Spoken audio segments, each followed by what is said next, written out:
Warm welcome to all of you to this exclusive Springer Nature webinar on writing your research and preparing a successful manuscript.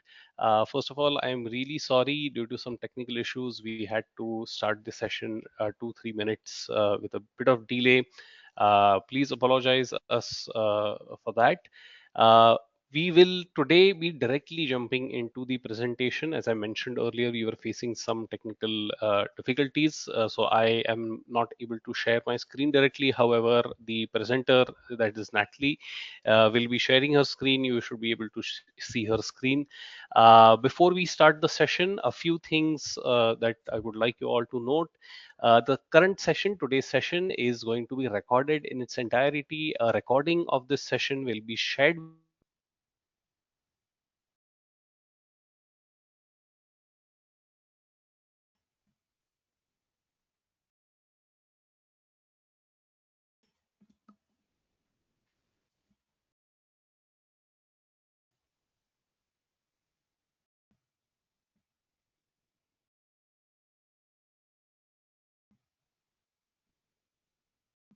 is unable to is able wants to ask questions will be able to ask questions. If you raise your hands, you can directly I can directly unmute you and you can ask your questions directly to Natalie. As I mentioned earlier, a recording will also be shared with all of you. So if you miss out on anything, you will be able to revisit the recording. After the webinar ends, there will be a very short survey, just 2 to 3 questions. But if you take that survey, if you let us know your feedback, it will really help us improve our sessions in the future. I will very quickly introduce today's speaker, Natalie Jacobs, and I will directly hand over to Natalie. So Natalie is the executive publisher at Springer Nature. She works in the Springer Applied Sciences journals. She has an extensive experience of over 25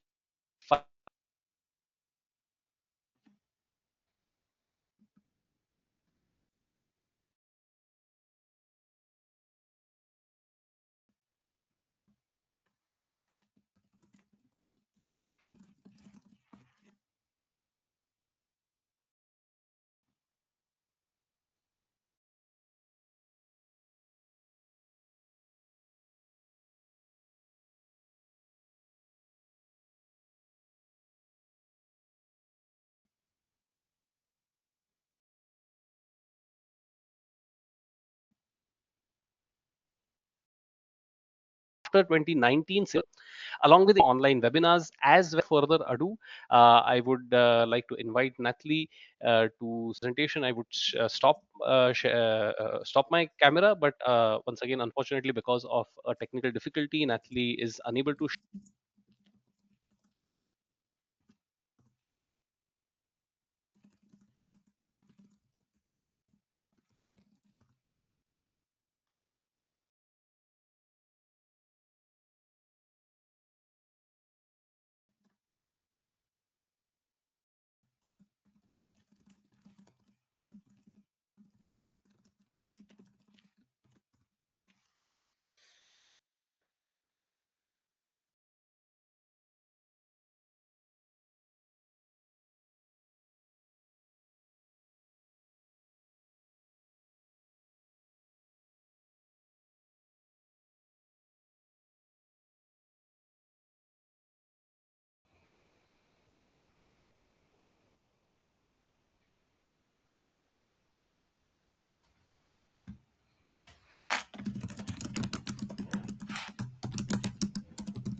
Natalie, I'm so sorry. I seem to be facing the same issue. I was directly dropped out of the session. Are you able to hear me now?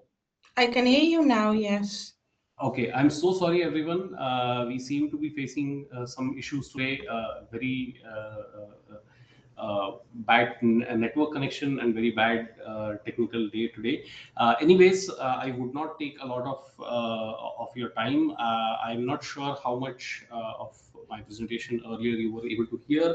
I won't go too much into detail. Just a few quick tips. You're all on mute. Towards the end of the session, I will be able to unmute you. If you raise your hands, you can ask your questions directly to Natalie. Natalie is our executive publisher. She works at Springer Nature, and she is the executive publisher at Springer Applied Sciences Journals. Without further ado, I will directly hand over to Natalie. Just a quick information for all of you. Because of the technical issues, Natalie is unable to share her camera. So you would not be able to unfortunately see Natalie today. Once again, sincerest apologies. We will look into this issue and correct this in our next session. I will hand over to Natalie. She will be able to share your screen. And once the session is over, we will take any questions if you raise your hands. In the meanwhile, you can also start dropping in any questions you may have in the Q&A box. We can take those questions towards the end of the session as well. Over to you, Natalie. Once again, extremely sorry for all the technical glitches that we are facing today. And thank you so much for bearing with us. Over to you, Natalie. Thank you. Thank you for the introduction. Hello, everybody. I think it's good afternoon there already. I'm based in the Netherlands. Here it's 10 o'clock, so a bit earlier. Welcome, everybody. It's a pleasure to be with you. Well, I was already introduced, but of course, I will later tell a bit more about myself as well. I have prepared an agenda for today. First, I will introduce myself. Then I will ask you a question, why you should publish and why in English. And both are really important. We will talk about a logical manuscript structure, an efficient publication strategy, about research integrity, because this is also becoming more and more important. We will talk about a successful journal submission, a bit about artificial intelligence, and of course, there will be time for questions and answers. Good. My colleague Nirai already introduced me, but yeah, I joined Springer Nature in January 2000. So this is 26 years ago. Time flies when you're having fun. During these 26 years, I've seen what you should do and what you should not do when you want to publish a scientific paper. So I hope to be able to share some of my experiences with you, real life experiences. So what you can do and what you should not do. Until 2019, I was responsible for both books and journals. And after 2019, I started to only focus on journal publications. I work in the Engineering and Applied Sciences unit, so my journals focus on engineering and applied sciences. I have mentioned some of my journals on explore them.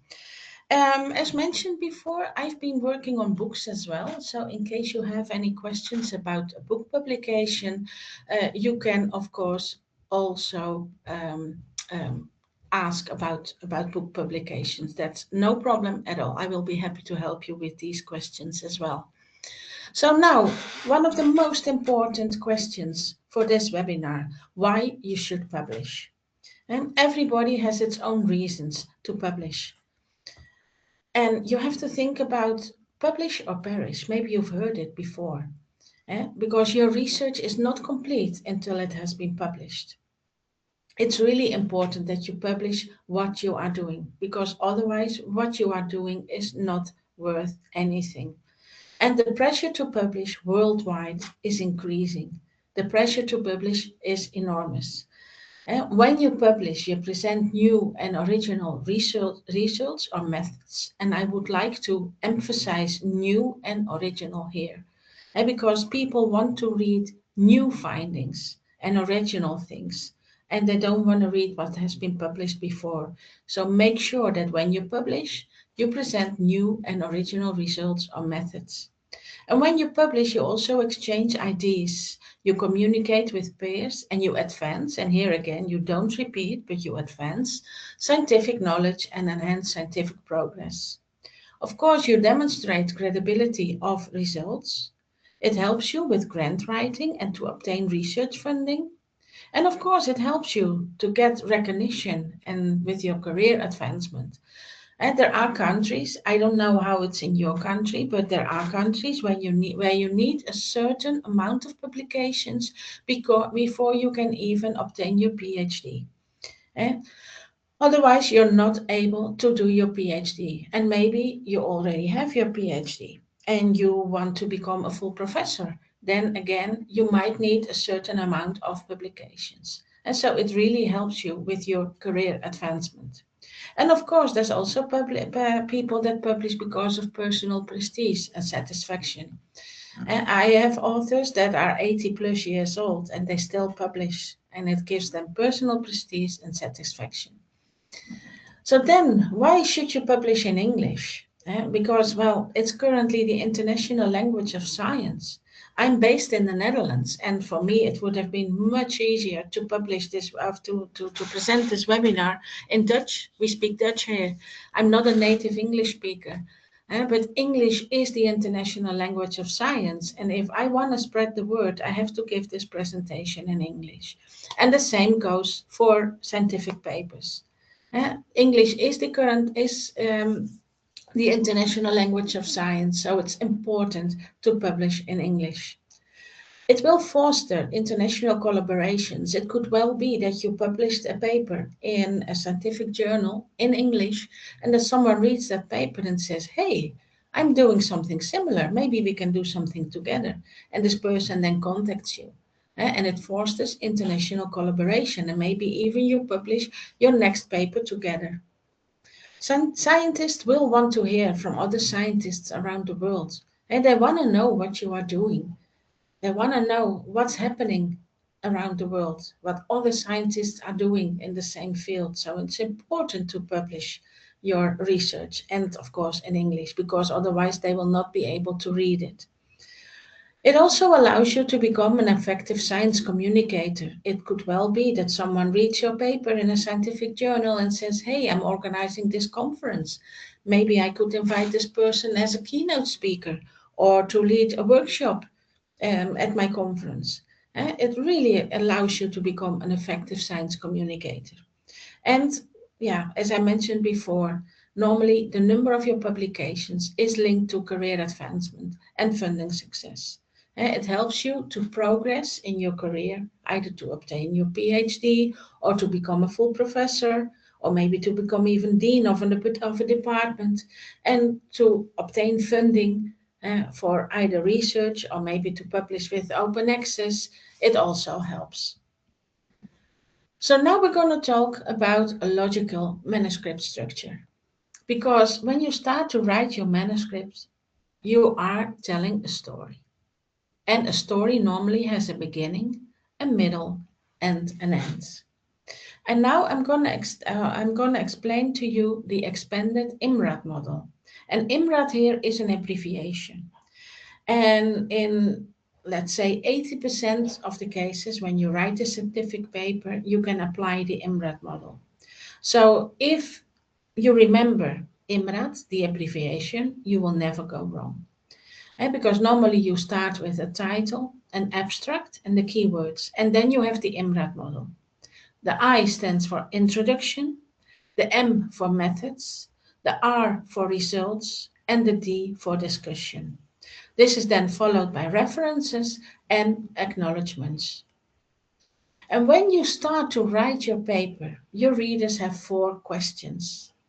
They want to know why you did the study. They want to know what you did.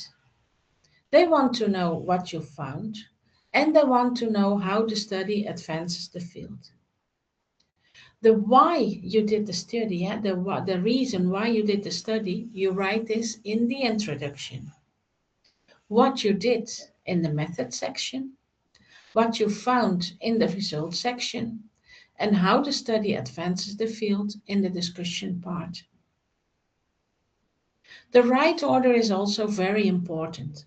And for maximum clarity and consistency, you have to write your manuscript in the following order. You write the methods and the results during your research. The introduction and the discussion after selecting your target journal. And now you might say, why after selecting my target journal? Well, each journal always has its own homepage. And on this homepage, you can find the aims and scope of the journal. And that explains you what the journal is about. And before you submit, it's really important that you read this aims and scope, because then you make sure that what you are doing and what you are writing really fits in the journal. And there are always submission guides or instructions for authors. And depending on the journal, it's called either instructions for authors or submission guidelines. And there you will find important information about how to write your manuscript.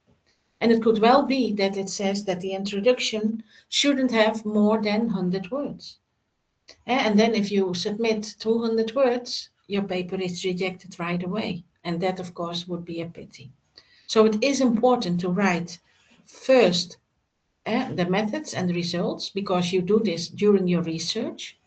While you are doing your research, you are taking your notes and writing down the method you are using and the results you are obtaining.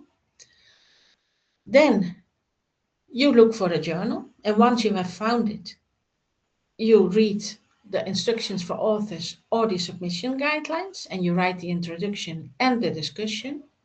And then the title and the abstract, you write these last. And now you might say, why? The title and the abstract are always on top of a paper. It's the first thing that people see. Well, that is the main reason.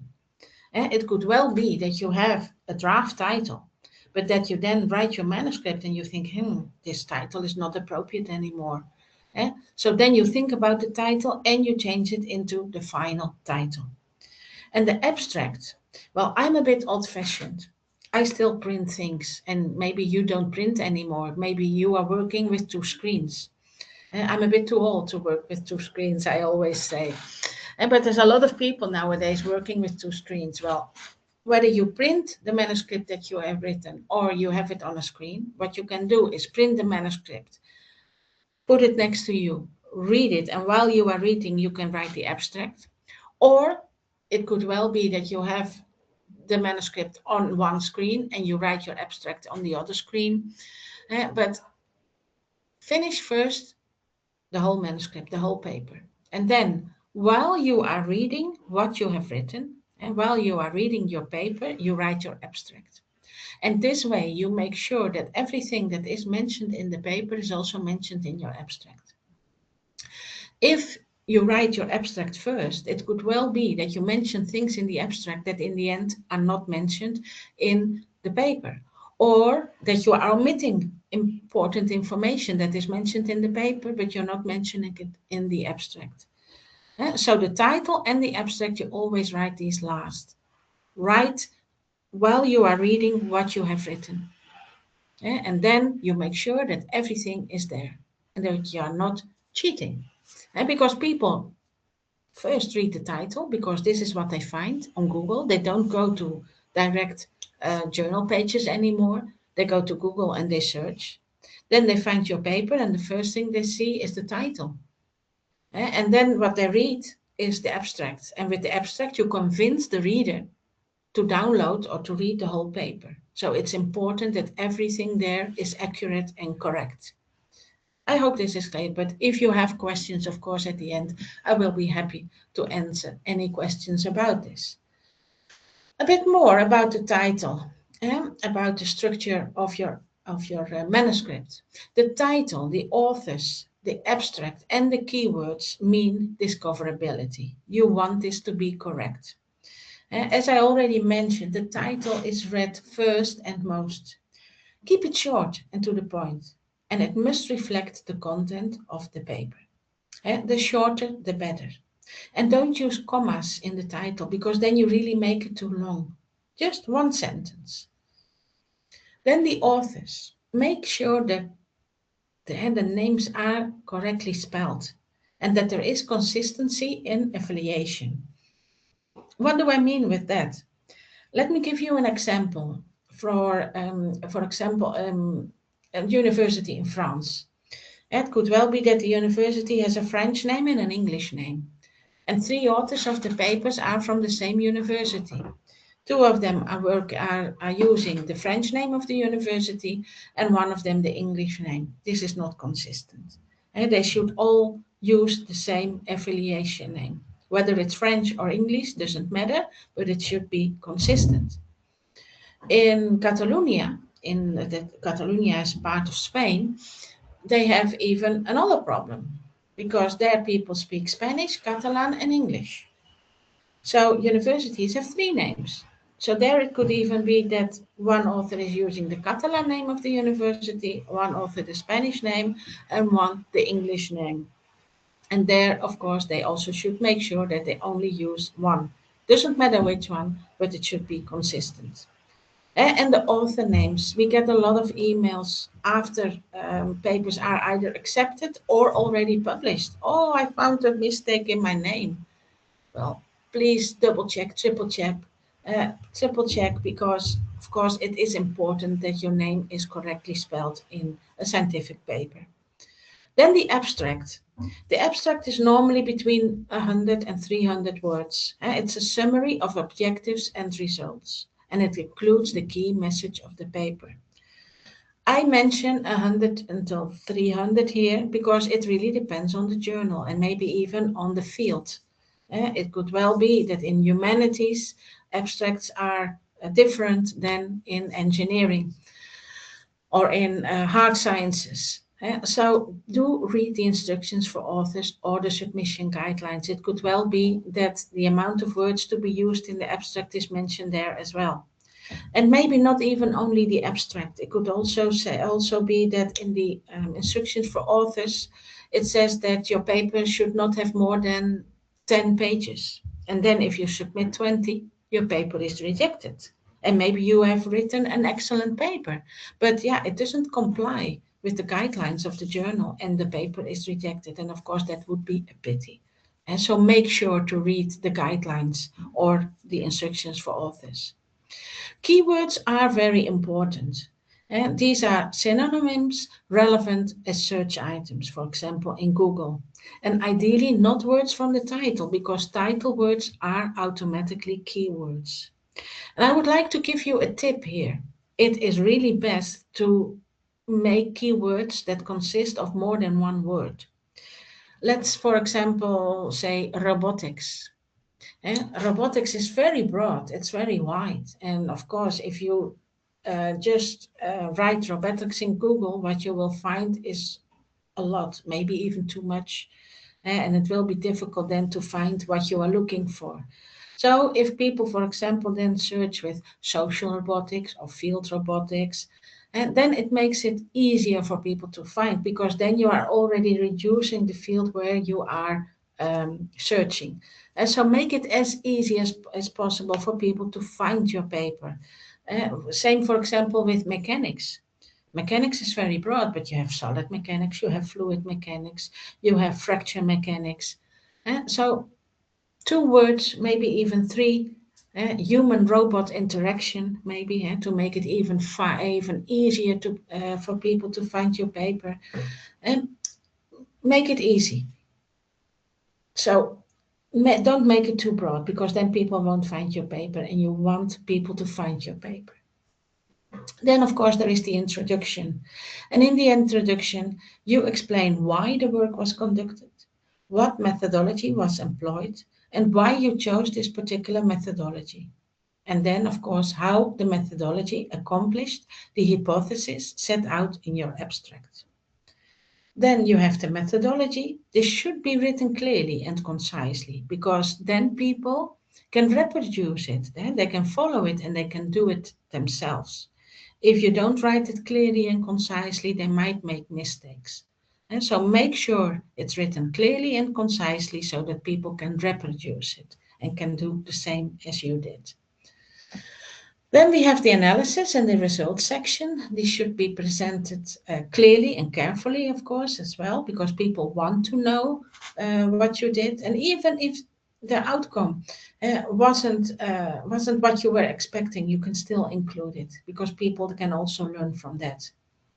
And in the discussion part, you can discuss the results. If the results were not what you were expecting, this is where you can provide insights or speculations as to what happened and what could have done, what you could have done differently.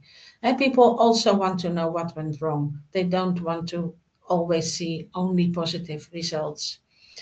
The conclusions part, of course, there you write down your conclusions from the study and acknowledgements. These are also very important. And here you acknowledge people and institutions who have made your research possible. If you obtained funding, this is where you should mention the funding part. Um, I always get many emails after a paper is already submitted or after acceptance, sometimes even. And then authors want to add another author all of a sudden. And then I ask them because, yeah, we don't add extra authors just like that. And you really have to have a plausible reason to be able to add an extra author. And then we ask them, why do you want to add this extra author? And then they say, yeah, because this person helped me with the English. Well, if someone helped you with to improve the English of the manuscript, this is not a reason for this person to be added as author. This person should be acknowledged in the acknowledgement section. This is where you can thank this person for helping you to improve the English of the manuscript. But this person didn't really contribute to the paper itself, to the scientific part of the paper. And so this person should never be added as an author. Then you have references. Here you properly cite your reference material and you use the style of the journal. And the style of the journal can be different from discipline to discipline, from publisher to publisher, and from journal to journal. So here again, do read the instructions for authors, because if you use the wrong style, your paper will be rejected. And then you can also include supplementary material. And you have to list that if you use it. You list it and you mention what you used as supplementary material. And here another tip. You can use a video as supplementary material. And we have really seen that videos do increase the visibility of papers. And these papers are downloaded more often and even cited more often. People do really like to see what you have been doing. For example, again, an example with a robot. Maybe you have written a paper with a robot that is gripping, and then you can add a video of that robot with the gripping part, and you can so that people can see what you did, what the robot is doing, and just an example. But it really helps to increase the visibility of your paper. As mentioned before, the title is the first thing that people see. People don't go directly to the journals anymore. They look on Google, they search on Google. And with the title, of course, you want to convince the author to read your whole paper. So your title should always include what's important of your paper. That should be part of the title. Keywords for indexing. As mentioned before, the words from the title become automatically keywords. And keep it concise, less than 20 words if possible. The shorter, the better. If it's long, people don't read it. People stop reading halfway. And as I mentioned before, don't use commas. So you should include what's important, keywords for indexing, and it should be concise. The shorter, the better. You should avoid questions. People are not looking for questions. People are looking for answers. And so never start a title with a question. You shouldn't describe methodologies in a title. And never use abbreviations. Because it could well be that in your field, an abbreviation has a completely other meaning than in another field.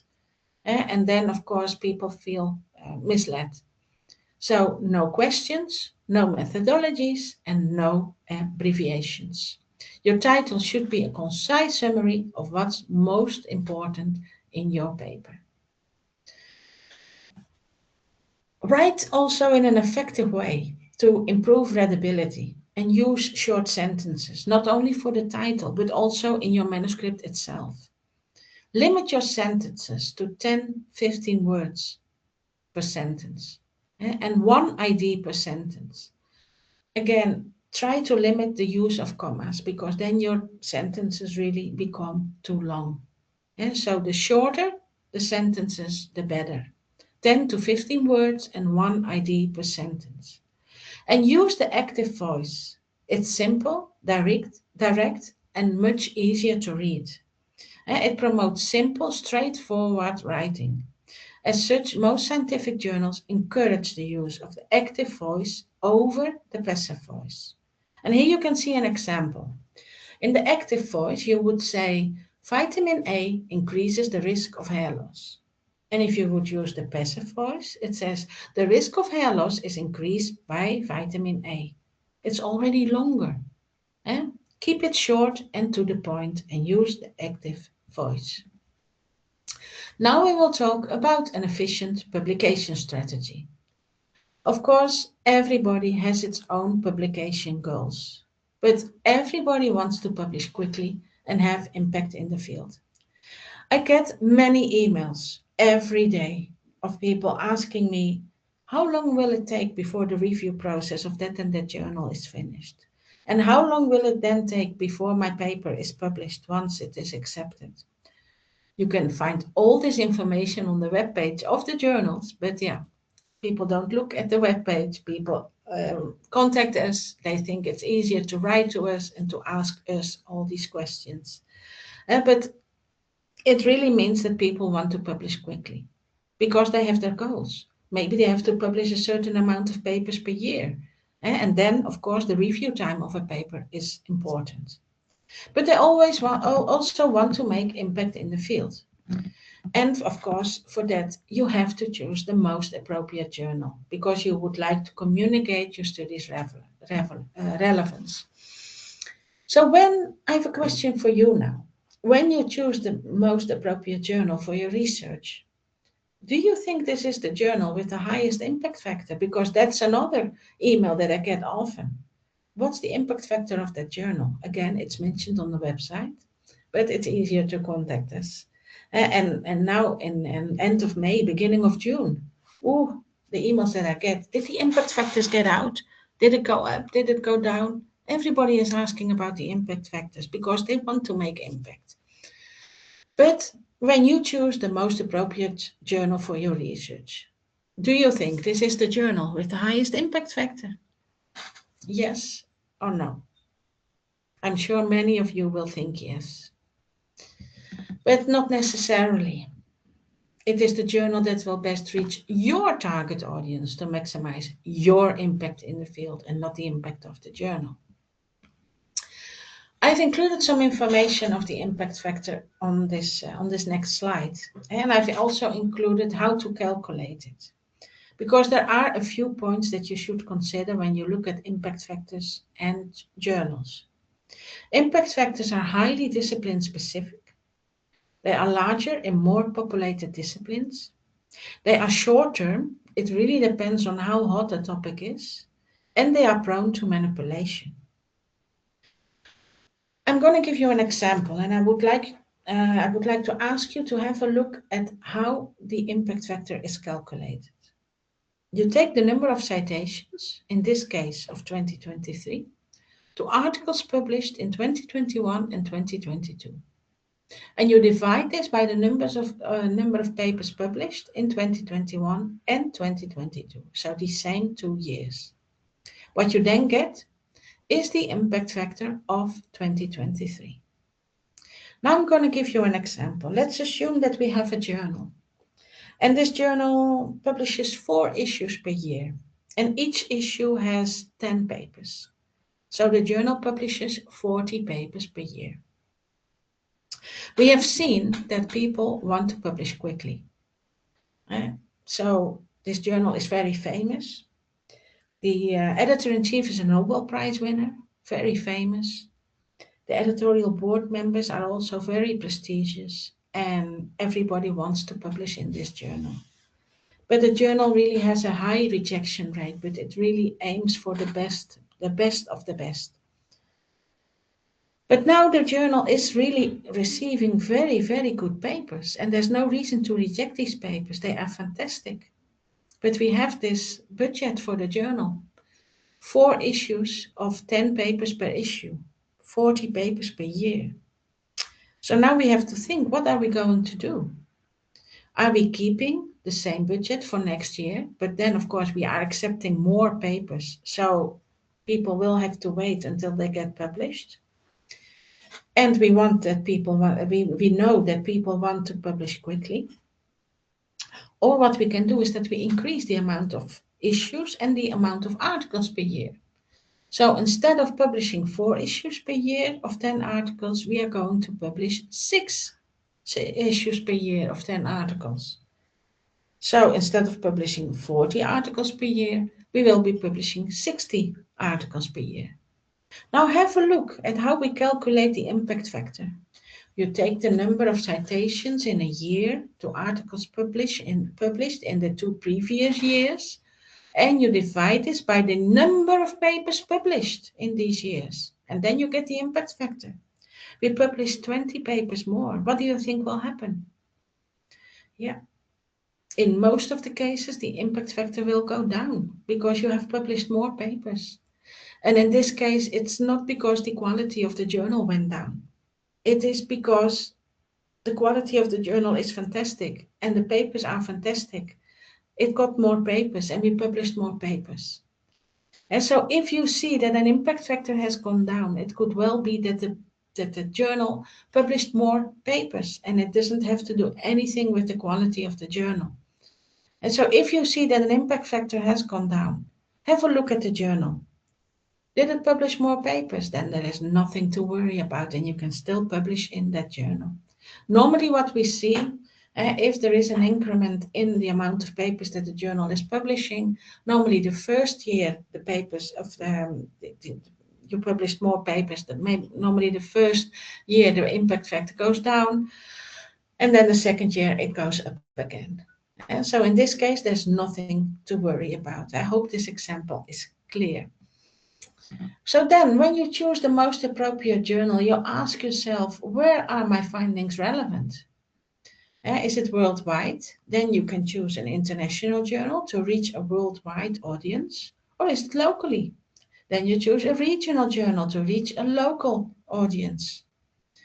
And you also ask yourself, for whom are the findings relevant? Is it for your field only? Then you choose a specialized journal to reach readers in your field. In this case, for example, I have chosen as an example a journal that focuses on glass only. If it's broader than just glass, if it's interesting for more fields, maybe the materials in general, for your and other fields, then you can choose a broad focus journal to reach readers across disciplines. And then, for example, you have Discover Applied Sciences, which is a broader journal. You can also ask yourself, how much accessibility do I need for my paper?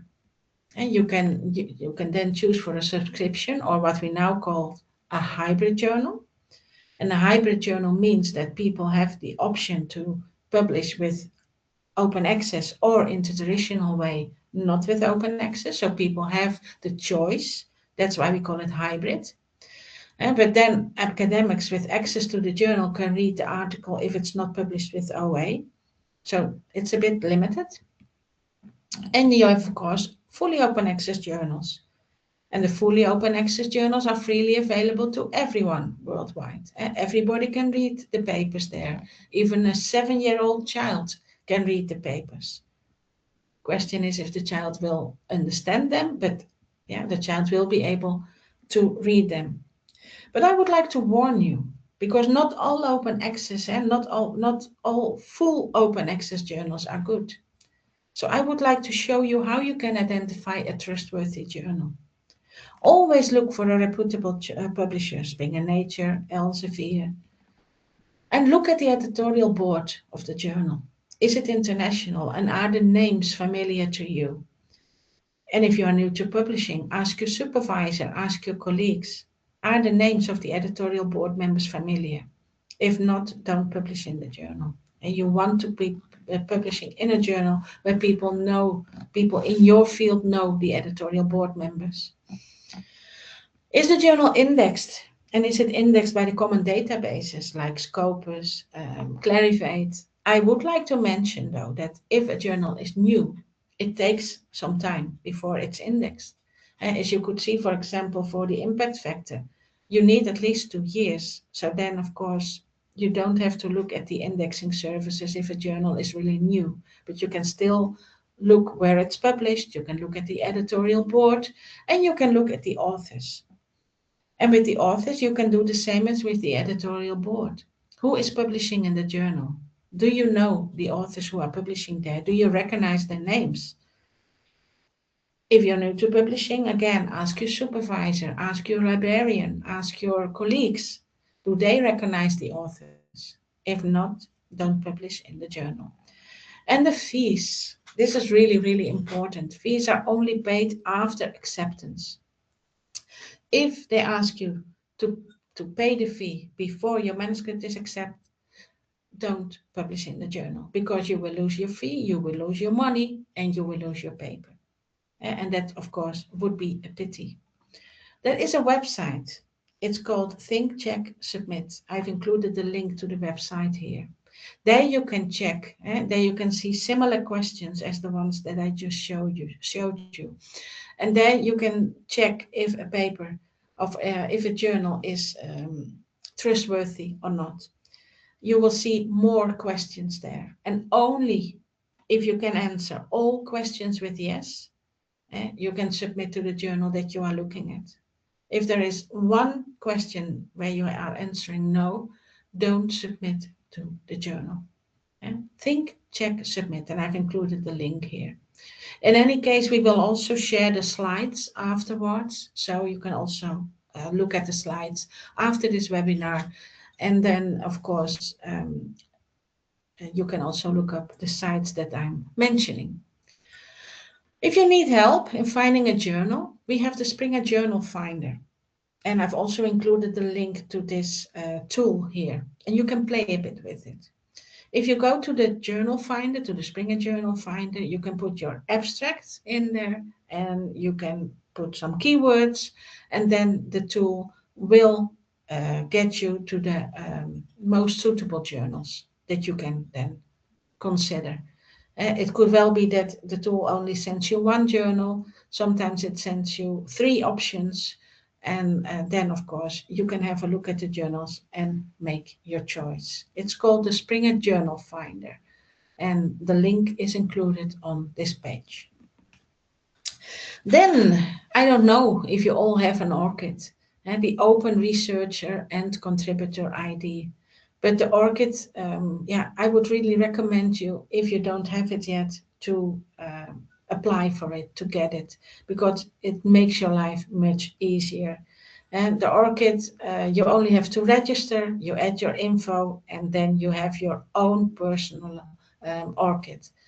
And it makes it really much easier for you. It will keep all your publications together. I don't know how it's in India, but here in the Netherlands, where I am based, for example, my name is Natalie Jacobs. Jacobs is my husband's last name. Here a lot of women, not all anymore, but a lot of women here, when they get married, get the last name of their husband. So if you start publishing in the Netherlands when you are not married, and you have one last name, and then when you are married you have another last name, and then if you start to publish with your other last name, it could well be that your publications are not connected.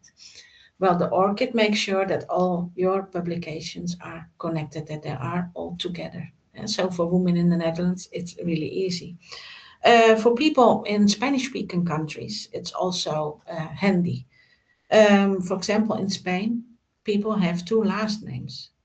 And not all researchers are consequent. Some publish with both last names. Some publish with the first last name and the first letter of the second last name. Some publish with the first letter of the first last name and the whole second last name. and they're not consequent. Sometimes they use this, sometimes they use that, and with an ORCID here, they can also keep all their publications together. There's even journals where you can submit with your ORCID, and of course then you really make sure that you are using the right name, the right affiliation, and that there are no spelling mistakes. And so it's really, really handy to have an ORCID. I've included the link here where you can apply for it if you don't have it yet. So once you have found the most appropriate journal for your research and you have logically organized your manuscript, you are ready to submit. So now we will talk about a successful journal submission. When you submit your journal to, when you submit your paper to a journal, you have to be reminded journal editors are really busy because most of them are not full-time journal editors. They are full-time professors or department heads, and they're only journal editors when they have time. So you are competing with many other researchers for the journal's editors' limited time. And so, yeah, then you want to make a good impression. First impressions are really, really important. And for example, here I try to make a joke of it, of course. But yeah, maybe you are traveling and you are looking for a place to have lunch or dinner. Where would you go? The first one or the second one?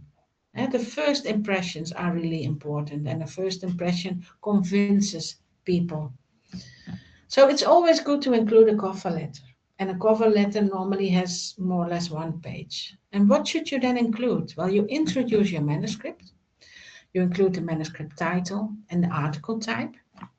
And here again, the article types are all mentioned on the journal webpage.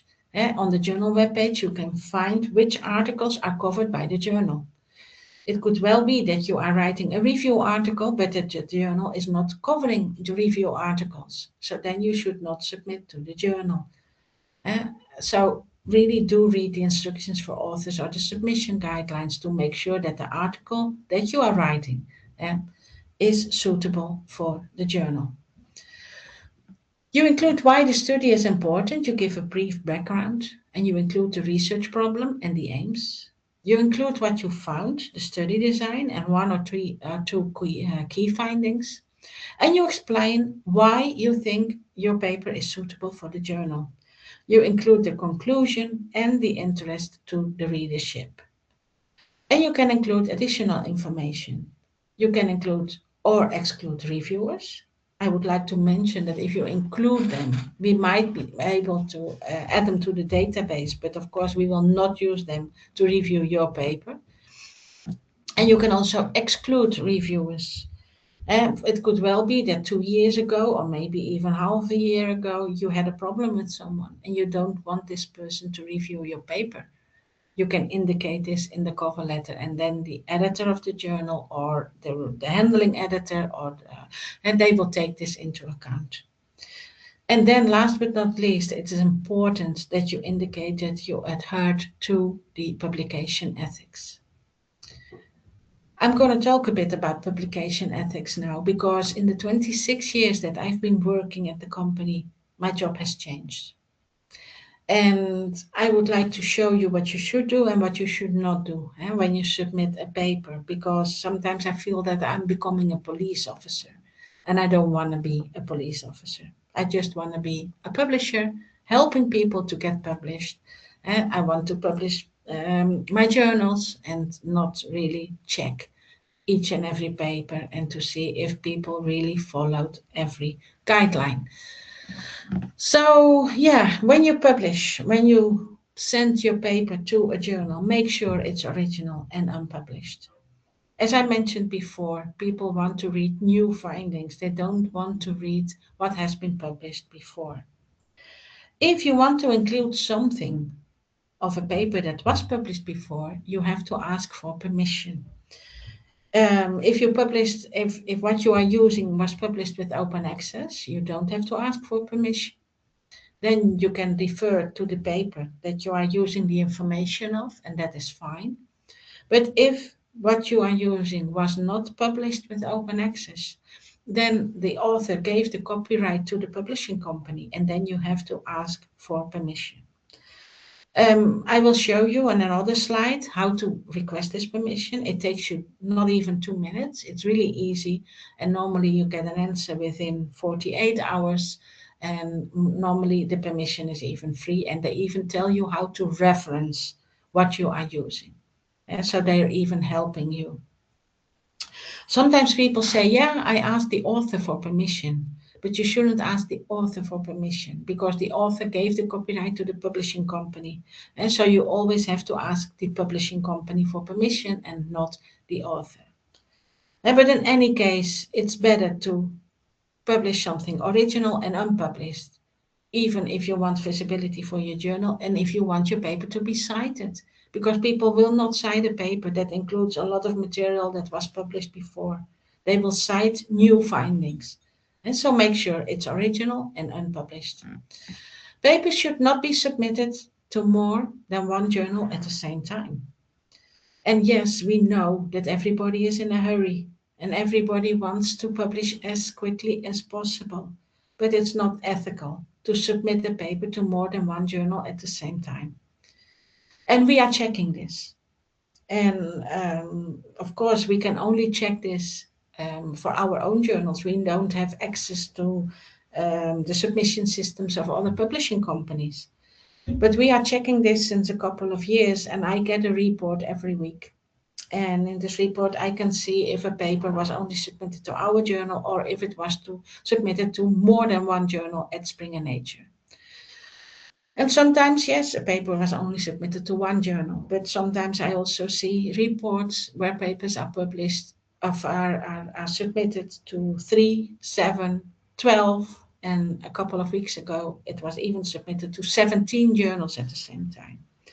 And of course, this is not allowed. This is not ethical because then you are abusing of the reviewers, and reviewers are volunteers. Reviewers are helping science, spending time, their free time on reviewing papers. And of course, if you submit to 17 journals, you are abusing of the reviewers, and this is not ethical. So if we see that a paper is submitted to more than one journal at the same time, we reject it for all journals automatically. It is rejected immediately. And the reason, of course, is mentioned for the rejection. As I said, we can only check this for our journals, but sometimes we also find out through the reviewers. For example, there is a fracture journal at Springer and there is a fracture journal at Elsevier. And sometimes a reviewer gets back to us and says, I have received this journal of this paper for the Springer journal, and I've received this paper for the Elsevier journal. And then he says, what should I do? And then we say reject for both journals. So sometimes, sometimes it's specialized on a certain topic, and then the paper is sent to the same reviewer. And then the reviewers inform us, and the paper again is rejected. Only submit to one journal at the same time. And if you, for example, see that the review process is taking too long, then you can contact the journal, contact the editor or the publisher like me. And we are all mentioned on the website. And you can ask us, why is the review process taking so long? And if the answer is not plausible, what you can then do is that you withdraw your paper from that journal, and then you can submit it to another journal. But you have to withdraw it first, and then you can submit it to another journal. But and for example, if your paper is rejected, and then of course you can also submit to another journal. But don't submit to more than one journal at the same time. Again, because if we find out whether it's Elsevier, Wiley, or Springer, we reject the paper for all journals where the paper was submitted. All authors should agree on the paper and the journal and make sure that everybody is aware of the paper and that everybody agrees to the final paper and to the journal. There should be no conflicts of interest, and this should be declared. And if, for example, you are a board member of a journal where you are submitting a paper, you should declare this as conflict of interest. And this will then be taken into account when the paper is reviewed. If there was funding, the source of funding should always be mentioned. and make sure that the source of funding is mentioned. And authorship contributions. It's important to mention them so that we know who contributed to which part of the journal. It's not mandatory. Some journals already make it mandatory. Many journals don't make it mandatory, but it's good to mention it. And of course, you want to write an impressive cover letter. As mentioned before, first impressions are important. And of course, you can say, Dear Editor in Chief. But if you know the name of the editor in chief, and that is always mentioned on the webpage as well, include the last name. This makes it more personal. And for example, here I've put Dear Dr. Lipman. Of course, I've invented this name because it's an example, but it makes it more personal than Dear Editor in Chief. Include the manuscript title, include the article type, give the background of your research, what was done and what was found, and explain the interest to the journal's readers. I mentioned before that if you want to use something that has been published before, that you have to ask permission if it wasn't published with open access. I'm now giving you an example of a paper that was published in the subscription way, so not with open access. So if you want to request permission, you go to the paper in question, and here you can see the title of the paper, the journal, where the paper was published. And then on the right column, you see rights and permission, where you see the red arrow, rights and permissions. If you click there, you immediately are transferred to RightsLink. And RightsLink is a company that helps us to manage rights and permissions. And then you see RightsLink, you see the title of the paper, you see the names of the authors, you see which journal, you see the publisher, the date when it was published, and you see copyright. And you see that the copyright belongs to our company. And in this case, it belongs to Springer France. And then you can make a selection of what you want to do. And you make your selection. And then you submit it. And then your request was submitted. Then you have asked for permission. As you can see, it takes less than 2 minutes. And normally they get back to you in 48 hours. And they even tell you how to refer to the paper that you are using materials from. So it is really, really easy. If you would like to know more about publishing ethics, we have the nature.com website and the springer.com website. I've included both links here, and here you can find more information about ethical responsibilities of authors, compliance with ethical standards, disclosure of potential conflicts of interest, plagiarism and fabrication, duplicate publications, image integrity. We are also checking for that. So if you want to know more, feel free to go to these pages. We also have a free course on research integrity where you can see what is allowed, what is not allowed. I've included the link, and you can also scan the QR code if you wanna do it. The course is for free, and you can do it little by little, or you can do it in one go. But it's for free, so if you would like to know more, you can do the course. So once you have convinced journal editor that your manuscript is suitable for publication, it's sent out for peer review. And then a lot of people get so nervous. They get so nervous because they think their work will be criticized. And that's not the case. Don't see the peer review process as criticism. And it is a positive process. Experts give advice on how to improve your study and your manuscript.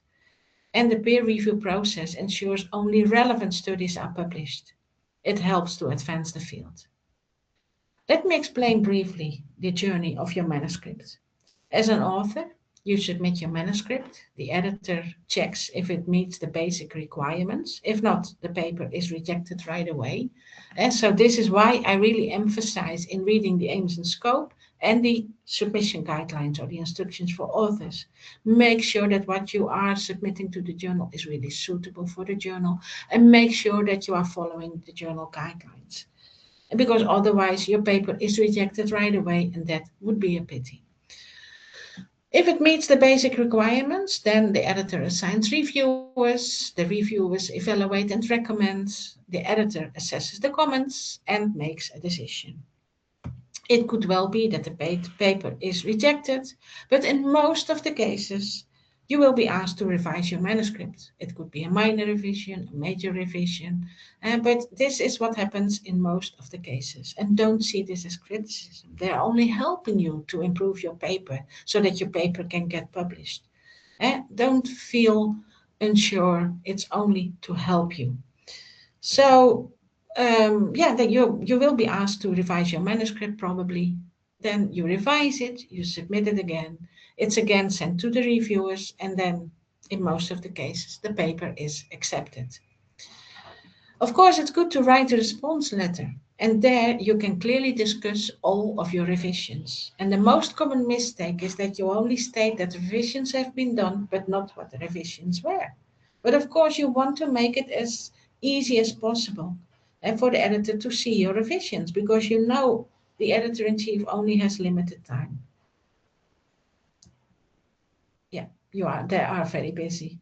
And so make the revisions easy to review.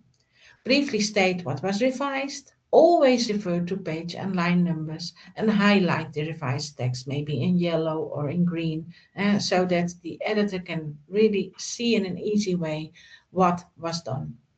So, what are they looking for then? Well, they want to know if you agree or disagree with the comments of the reviewers. And why do you agree or disagree? And if you disagree, support your disagreement with evidence. It's of course perfectly fine to disagree, but support disagreement with evidence. They want to know what revisions were done, state new experiments, and how you revise the text and figures, and include information on where revisions can be found. Page and line numbers and updated figure numbers in case you deleted a figure or maybe you added even a new figure to make it even clearer. And so update figure numbers if they were changed. At Springer Nature, we also have editorial policies. And I mentioned already the instructions for authors and the aims and scope, but it's also good to read the editorial policies. Be familiar with the editor's expectations.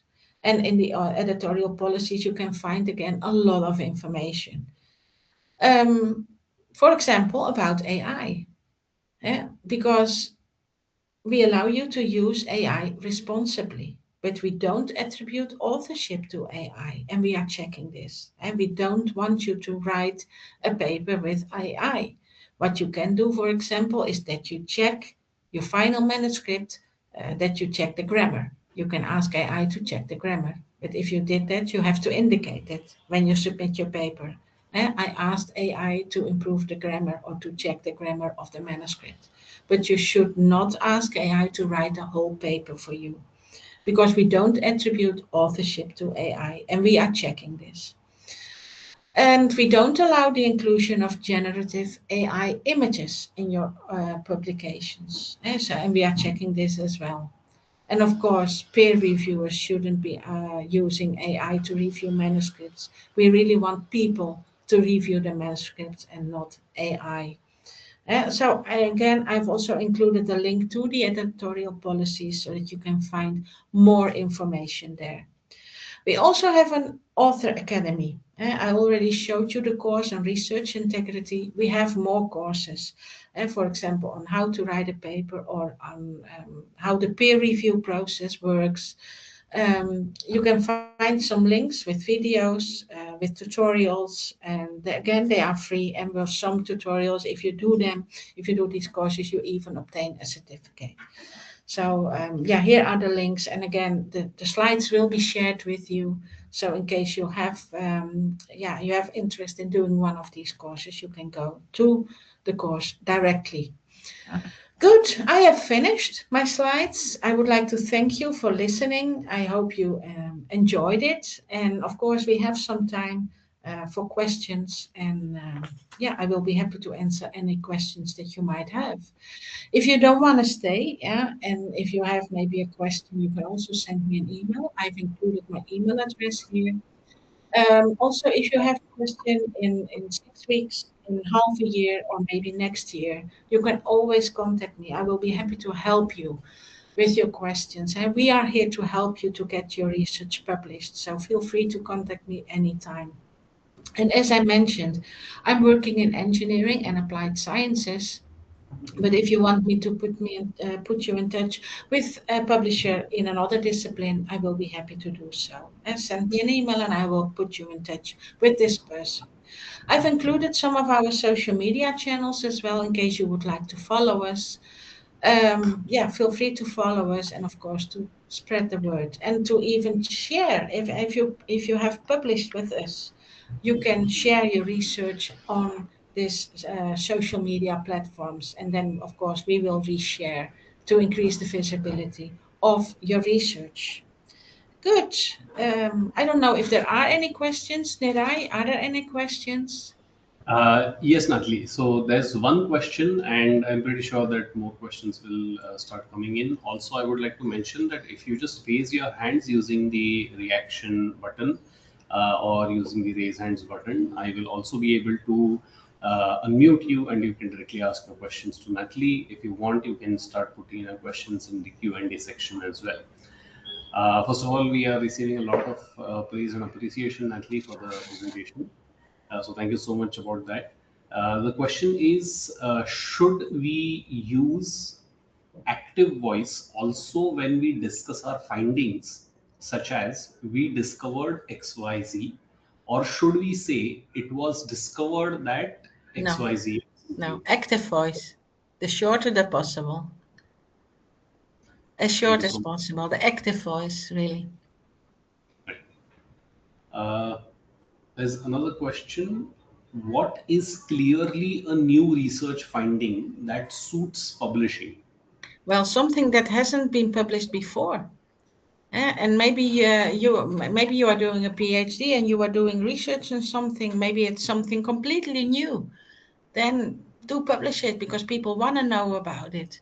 But make sure, sometimes people also want to publish something that was presented at a conference already. And they say, yeah, part of this was presented at the conference and maybe even published in the conference proceedings.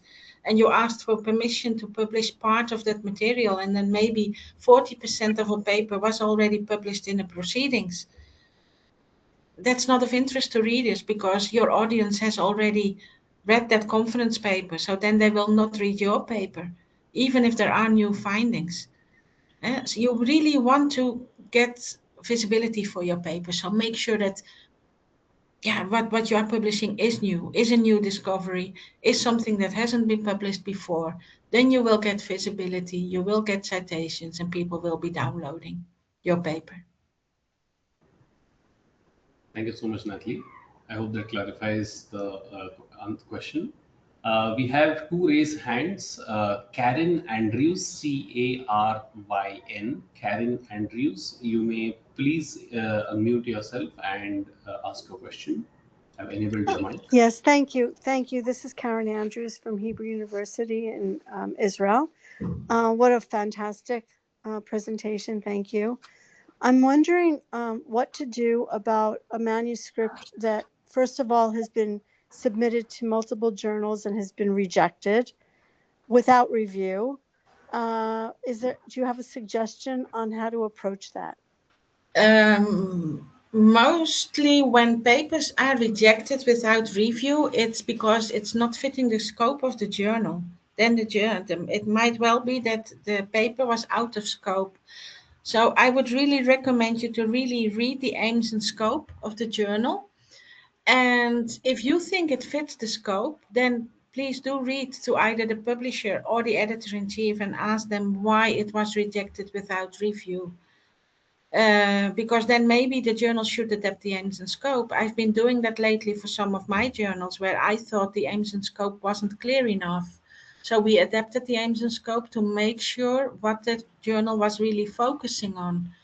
It could well be that a journal did include certain topics in the past and doesn't include that anymore. Or maybe the journal is now focusing on other topics. So yeah, the only thing I can recommend you really is to really read the aims and scope and the instructions for authors, because also we have many journals there where it says that maybe there should be not more than 15 figures in the paper, or not more than 10 pages. And then, of course, if there are more pages and more figures, the paper is rejected. And maybe the paper is excellent, but it's rejected because it didn't follow the guidelines. Yeah, and again, if you see that if you think that the paper fits in the scope of the journal and it was rejected right away without review, then please do contact either the editor-in-chief or the publisher of the journal, and we will look into it. I hope this Thank you. helps. Thank you very much. Thank you, Natalie. We have another question about negative results. They are asking, are the negative results also published? Yes, yes. You can also publish negative results. People can also learn from that. In the past, people would only focus on positive results and only share positive results. But no, you can also publish negative results because people want to know what went wrong. People can learn from it. Thank you so much, Natalie. This question, I think, is regarding artificial intelligence and its use. They are asking, I was in a conference and they encouraged us to put a statement in the manuscript. What do you think about it? The authors used Claude to improve the clarity of selected paragraphs. However, all scientific content and conclusions are from the author's own.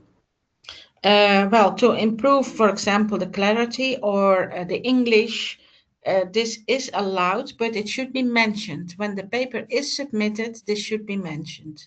AI or Copilot or whatever you were using, whatever AI program you were using, should be mentioned then. So if you submit a paper and you used it either to make a sentence clear or to improve the English, do mention it, because we do check. And if there is no explanation, the paper is rejected when we think that AI was used. Thank you so much, Nali. Hashim Abdel Karim has hands raised. You may please unmute yourself, Hashim.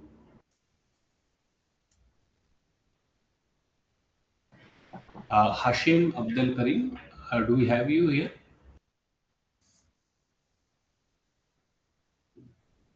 All right. If you are not available, Nawrez, Nawres. I'm really sorry if I mispronounce any names. Nawrez Dhoy. Hello, hi. So I wanted to ask concerning the journal when you write it, could it be like not methodology like first degree data? Is it possible to make it based on literature review only? Can you please repeat your question or speak up a bit? Yeah, is it possible to only write an article based on literature review? It is possible, because that would then be a review article. But there are strict guidelines for that. As I mentioned, we have an author academy, and the use of different articles is explained there as well. And there you will also find what, for example, a review article is, and that is then also mostly based on other literature. But make sure that if you are using parts of other papers, that permission is obtained, and include this permission. Thank you, Natalie. There's a comment here which brings a very important point to the fore. I was anyways going to mention this towards the end of the session, but just a quick mention here. A lot of countries like Slovakia and many other countries, multiple different institutions, have agreements with Springer Nature which partially or fully cover the article processing charges. These are transformative agreements that Springer Nature has with a lot of institutions and some countries. So if your institution or your country has such an agreement with Springer Nature or any other publisher, then your APC charges could potentially be covered for open access publishing. You may please check with your librarian or your institution about the eligibility criteria or any other details as to how you can avail of this benefit. Thank you so much for bringing that to the fore. We have another question for novel studies where you get high p values, non-significant in the brackets. For novel studies where you get high p values, differences, there's anxiety of paper rejection. Can you please comment on this?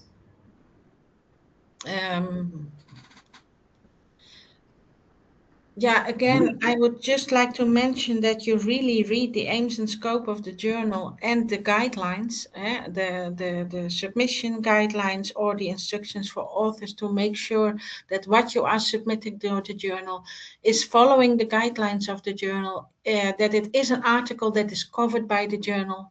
Not all kind of articles are covered by all journals, and that you really make sure that the topic is relevant.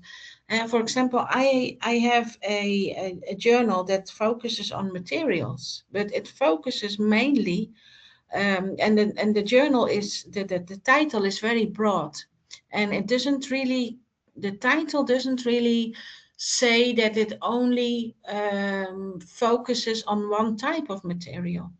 So there's a lot of people that only read the title of that journal and they submit their paper on glass, on wood, and the journal is only focusing on concrete. And that only becomes clear if you read the aims and scope. And of course, we don't want to change the title of that journal, because if we change the title of a journal, it could well be that the journal loses its impact factor and indexation and Scopus and other services. So you don't normally want to change the title.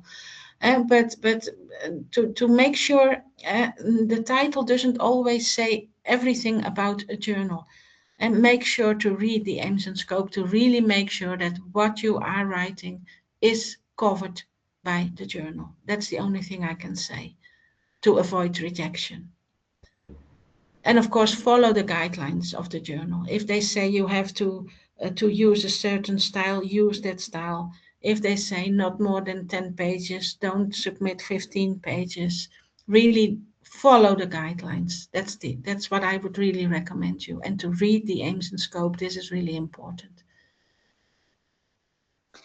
Hello, Grażyna Kamińska-Wincierek speaking. Thank you very much for this excellent lecture. It was very helpful for us. And I have two questions. The first one is, what does it mean we couldn't give you high enough priority? Sometimes it's not so fair because we are waiting for this, answer about 3 or 4 months. This is the one question. And second one, what do you think and how do you advise, for example, when we are proposed to transfer our paper within, for example, one edition to another journals? Mm-hmm. Well, first of all, your first question, as I mentioned, the pressure to publish is increasing worldwide. This means that all publishing companies, all journals are receiving much more submissions than in the past. And we also receive submissions from countries that didn't even publish in the past, that are now also publishing. And of course, people from these countries also deserve to have their publication published. This means that we have a lack of reviewers. There is reviewer fatigue. And as I mentioned before, reviewers are volunteers and they are trying to help other researchers by reviewing for free. Reviewers are not being paid. They are volunteers and they are reviewing when they have time. And sometimes papers are sent to 15, 20 reviewers before one accepts. And this takes time. So yeah, we as publishers and editors-in-chief as well, we really try to speed up the review process. We really try to review as soon as possible. But sometimes reviewers, either they don't answer, so then after 2-3 weeks we send it to another reviewer, or they accept to review and in the end they don't review, so then we have to uninvite this reviewer and look for another reviewer, and of course this also always takes time. But rest assured that we really do our best to make the review process as quick as possible. And this is also one of the reasons that I mentioned that people shouldn't submit to more than one journal at the same time.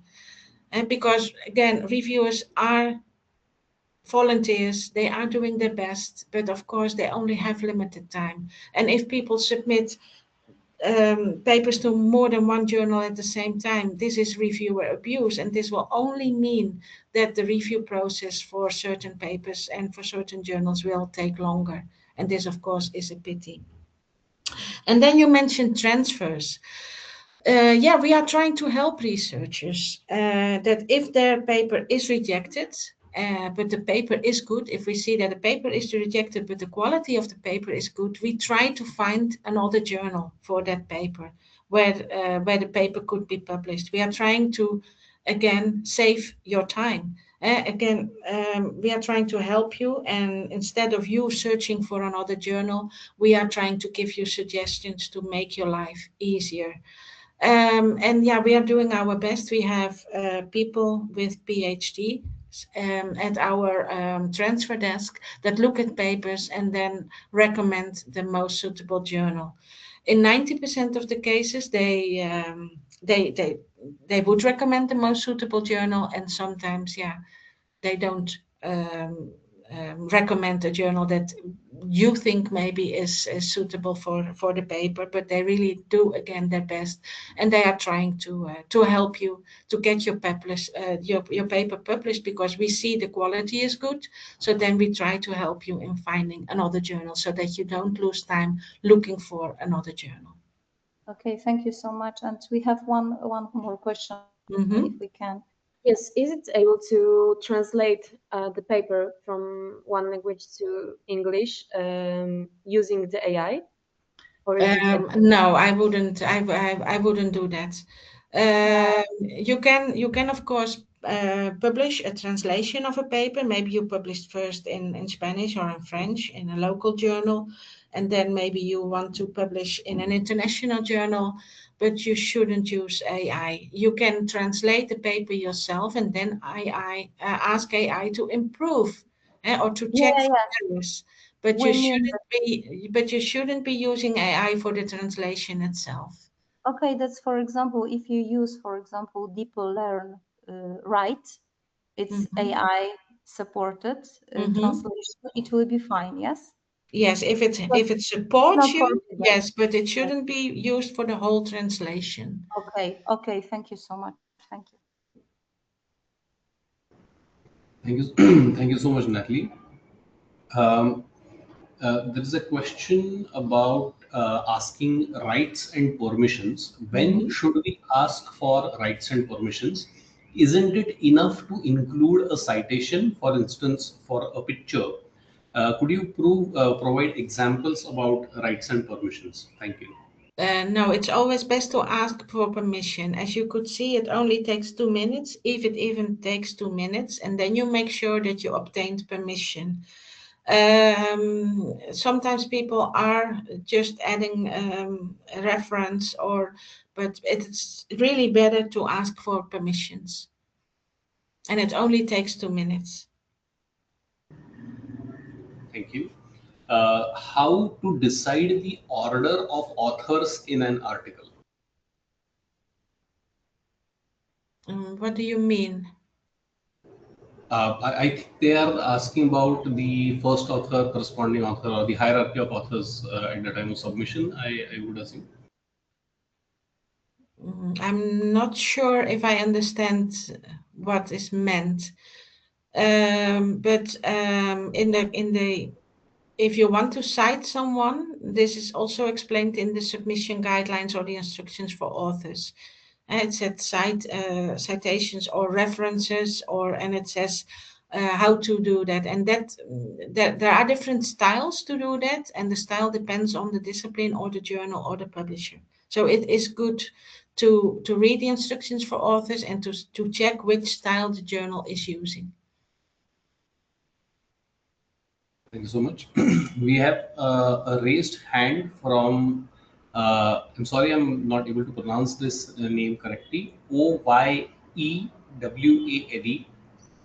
Oyewale, if that's right. You may please unmute yourself. Okay, thank you so very much. My question, I have two questions. The first one is about how journals get reviewers.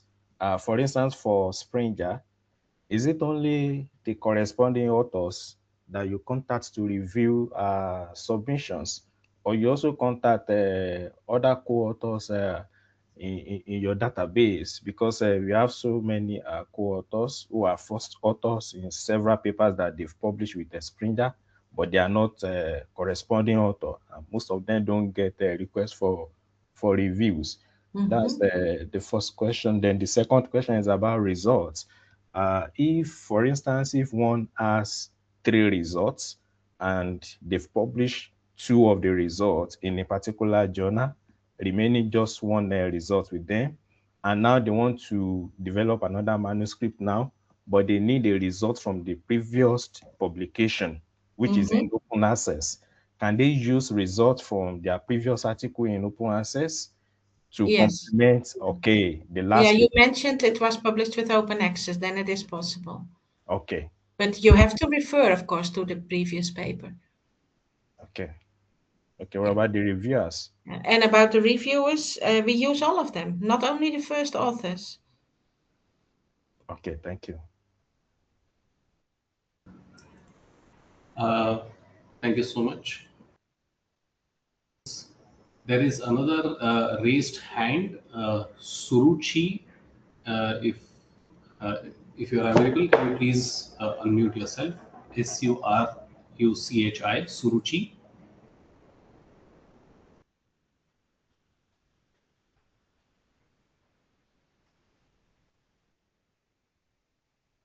Hello, am I audible? Yes, you are audible. Please go ahead. So I have a question regarding negative result only. It's not a kind of negative result. Like if like I have a satellite study and I have to validate it with the ground result, but the validation is not coming properly because of the spatial problem. So this kind of paper is able to publish or not? In principle, yes. Because I am getting all the result, everything is fine, but the validation is a problem only because of the spatial problem. Yeah, but So I can write. You have to, of course, mention this, but in principle, yes, it's publishable. Okay, thank you. Thank you so much. There are a few questions for which we have already shared details in the presentation. Questions about how to identify the proper journals, or how to identify journals that might be predatory in nature. We will be sharing the recording of the session and the slides later on. In the interest of time, I'm not taking those questions right now, but we will be sharing the recording of the entire session along with the slide deck with all of you, so that you can always revisit the sections that you might have missed out. However, there is one question regarding the slides. Natalie, if it's possible, they are asking about the 4 questions that you started off the presentation with. What are the 4 questions that researchers should ask before they start writing the manuscript? Yeah, what's the question about these 4 questions? They would just like to understand the 4 questions once again, what the 4 questions were. I'll go to the beginning of the manuscript of the presentation. Hold on.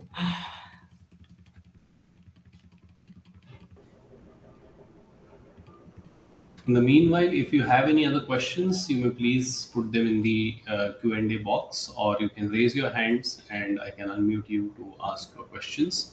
We are also running out of time a little bit, so maybe after this we can take 2 to 3 more questions, maybe. about the questions. When you start to write your paper, and you have to bear in mind that your readers have 4 questions. They want to know why you did the study, what you did, what you found, and how the study advances the field. The why you did the study, you write this in the introduction, what you did in the method section, what you found in the results section, and how the study advances the field in the discussion part. I hope this answers your question. If not, feel free to send me an email and I will try to clarify things in an email. Thank you so much.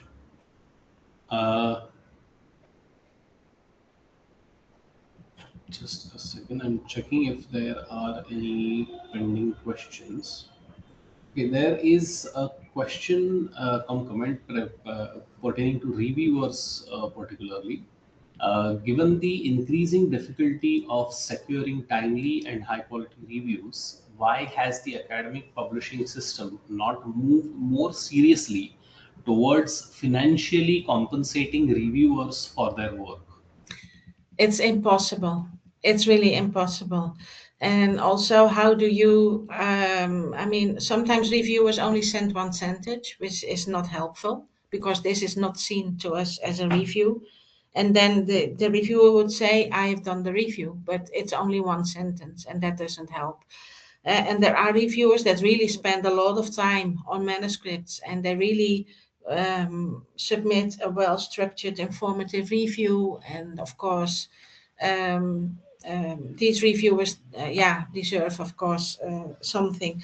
But it's impossible. There are too many reviewers, and we understand. People want to be rewarded. We are giving them certificates. Not everybody is happy with the certificate. Other people are happy with the certificate. If you have reviewed for a Springer journal, you can always ask us for a certificate. And in our new submission system, you can even ask the system to create a certificate for you if you have done a review. It's impossible. We have done some trials and see if we could reward reviewers somehow, but it's really, there are too many reviewers. It's impossible.